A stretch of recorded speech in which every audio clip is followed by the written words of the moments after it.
نوکر کی مثال لیجیے. آقا نے اپنے نوکروں کے لیے جو وردی مقرر کی ہے یہ ٹھیک ناپ تول کے ساتھ اس وردی کو پہنتا ہے. بڑے ادب اور تعظیم کے ساتھ آقا کی خدمت میں حاضر ہوتا ہے. ہر حکم کو سن کر اس طرح جھک کر بصر و چشم کہتا ہے کہ گویا اس سے بڑھ کر اطاعت گزار خادم کوئی نہیں. سلامی کے وقت سب سے آگے جا کر کھڑا ہوتا ہے اور آقا کا نام جپنے میں تمام نوکروں سے بازی لے جاتا ہے.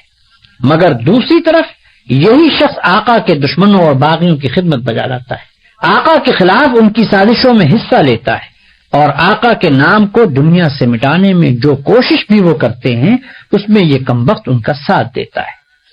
رات کے اندھیرے میں تو آقا کے گھر میں نقب لگاتا ہے اور صبح بڑے وفادار ملازموں کی طرح ہاتھ باندھ کر آقا کی خدمت میں حاضر ہو جاتا ہے.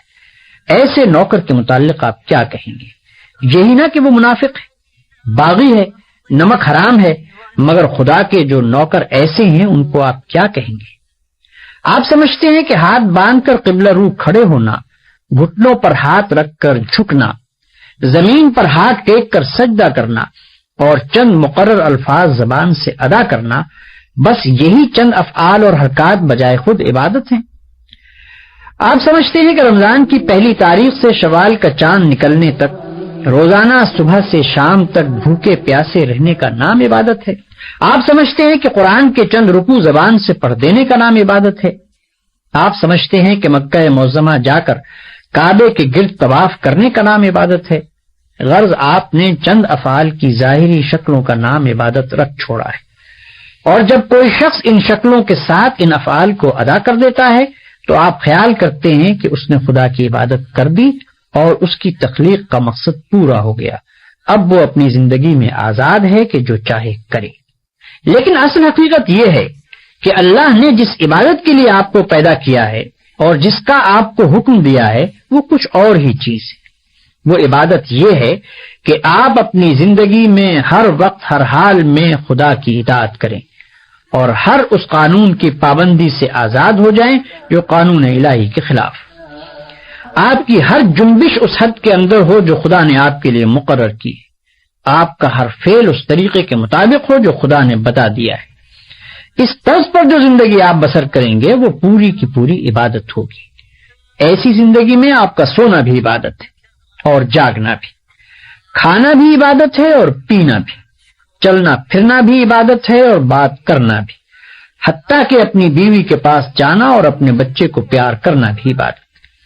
جن کاموں کو آپ بالکل دنیا داری کہتے ہیں وہ سب دینداری اور عبادت ہیں اگر آپ ان کو انجام دینے میں خدا کی مقرر کی ہوئی حدوں کا لحاظ کریں اور زندگی میں ہر ہر قدم پر یہ دیکھ کر چلیں کہ خدا کے نزدیک جائز کیا ہے اور ناجائز کیا، حلال کیا ہے اور حرام کیا، فرض کیا چیز کی گئی ہے اور منع کس چیز سے کیا گیا ہے، کس چیز سے خدا خوش ہوتا ہے اور کس سے ناراض ہوتا ہے. مثلاً آپ روزی کمانے کے لیے نکلتے ہیں. اس کام میں بہت سے مواقع ایسے بھی آتے ہیں جن میں حرام کا مال کافی آسانی کے ساتھ آپ کو مل سکتا ہے. اگر آپ نے خدا سے ڈر کر وہ مال نہ لیا اور صرف حلال کی روٹی کما کر لائے تو یہ جتنا وقت آپ نے روٹی کمانے پر صرف کیا یہ سب عبادت تھا، اور یہ روٹی گھر لا کر جو آپ نے خود کھائی اور اپنی بیوی بچوں اور خدا کے مقرر کیے ہوئے دوسرے حقداروں کو کھلائی، اس سب پر آپ اجر و ثواب کے مستحق ہو گئے. آپ نے اگر راستہ چلنے میں کوئی پتھر یا کانٹا ہٹا دیا اس خیال سے کہ خدا کے بندوں کو تکلیف نہ ہو تو یہ بھی عبادت ہے. آپ نے اگر کسی بیمار کی خدمت کی یا کسی اندھے کو راستہ چلایا یا کسی مصیبت زدہ کی مدد کی تو یہ بھی عبادت ہے. آپ نے اگر بات چیت کرنے میں جھوٹ سے، غیبت سے، بدگوئی اور دل آزاری سے پرہیز کیا اور خدا سے ڈر کر صرف حق بات کی تو جتنا وقت آپ نے بات چیت میں صرف کیا وہ سب عبادت میں صرف ہوا. بس خدا کی اصلی عبادت یہ ہے کہ ہوش سنبھالنے کے بعد سے مرتے دم تک آپ خدا کے قانون پر چلیں اور اس کے احکام کے مطابق زندگی بسر کریں. اس عبادت کے لیے کوئی وقت مقرر نہیں ہے، یہ عبادت ہر وقت ہونی چاہیے. اس عبادت کی کوئی ایک شکل نہیں ہے، ہر کام اور ہر شکل میں اسی کی عبادت ہونی چاہیے. جب آپ یہ نہیں کہہ سکتے کہ میں فلاں وقت خدا کا بندہ ہوں اور فلاں وقت اس کا بندہ نہیں ہوں تو آپ یہ بھی نہیں کہہ سکتے کہ فلاں وقت خدا کی بندگی و عبادت کے لیے ہے اور فلاں وقت اس کی بندگی و عبادت کے لیے نہیں ہے۔ بھائیوں، آپ کو عبادت کا مطلب معلوم ہو گیا، اور یہ بھی معلوم ہو گیا کہ زندگی میں ہر وقت ہر حال میں خدا کی بندگی اور اطاعت کا نام ہی عبادت ہے۔ اب آپ پوچھیں گے کہ یہ نماز، روزہ اور حج وغیرہ کیا چیزیں ہیں؟ اس کا جواب یہ ہے کہ دراصل یہ عبادتیں جو اللہ نے آپ پر فرض کی ہیں، ان کا مقصد آپ کو اس بڑی عبادت کے لیے تیار کرنا ہے جو آپ کو زندگی میں ہر وقت ہر حال میں ادا کرنی چاہیے۔ نماز آپ کو دن میں 5 وقت یاد دلاتی ہے کہ تم اللہ کے بندے ہو، اسی کی بندگی تمہیں کرنی چاہیے۔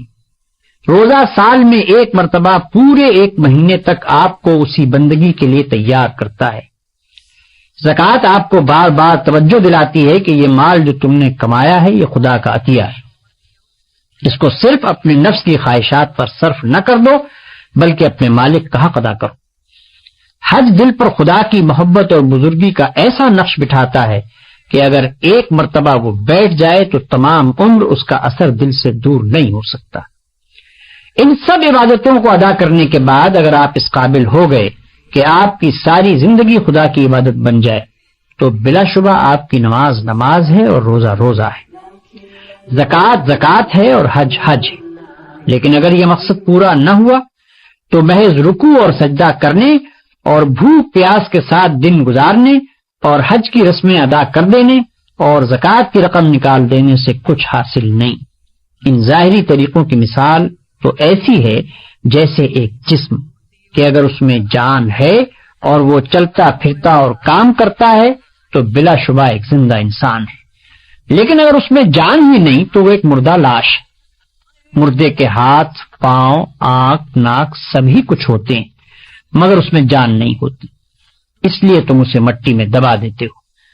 اسی طرح اگر نماز کے ارکان پورے ادا ہوں یا روزے کی شرطیں پوری ادا کر دی جائیں مگر خدا کا خوف، اس کی محبت اور اس کی وفاداری و اطاعت نہ ہو جس کے لیے نماز اور روزہ فرض کیا گیا ہے تو وہ بھی ایک بے جان چیز ہوگی۔